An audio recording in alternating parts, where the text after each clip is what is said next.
47வது ASEAN submit Malaysia குவாலாலம்பூர்ல October 26ஆம் தேதியிலிருந்து 28ஆம் தேதி வரைக்கும் 3 நாள் நடைபெற உள்ளது. உலகத்தில் இருக்கிற பல முக்கியமான தலைவர்கள் இதுல கலந்துக்க போறாங்க. முக்கியமா அமெரிக்க அதிபர் டொனால்ட் ட்ரம்ப் இந்த நிகழ்வுல கலந்துக்க போறாரு. அதனாலதானே என்னமோ நம்ம 56 இன்ச் ஜி இந்த சமிட்டுக்கு போகாம தவிர்க்கிறாரு. நான் வர்ச்சுவலா ஆன்லைன்ல ஜாயின் பண்ணிப்பேன் அப்படின்னு இன்னைக்கு அபிஷியலா அறிவிச்சிருக்கிறாரு.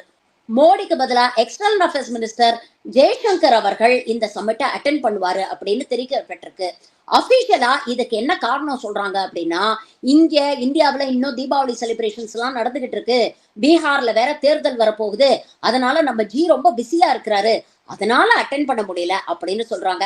ஆனா எதிர்க்கட்சிகள் இதை விமர்சனம் செய்திருக்கிறார்கள்.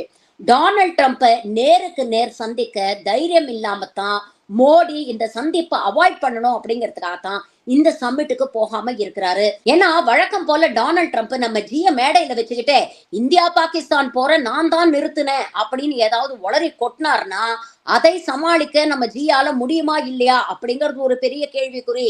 ஏற்கனவே ரஷ்யா கிட்ட இருந்து ஆயில் வாங்குறத நீங்க நிப்பாட்டணும் அப்படின்னு மோடி கிட்ட சொன்ன மோடியும் நிப்பாட்டுறதா வாக்குறுதி கொடுத்திருக்காரு அப்படின்னு ரீசெண்டா தான் ட்ரம்ப் பேசியிருக்கிறாரு.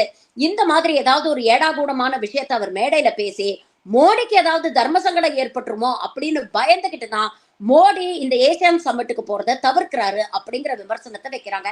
உண்மையான காரணம் என்னவா இருக்கும்னு நீங்க நினைக்கிறீங்க? உங்க கருத்துக்களை பதிவு பண்ணுங்க.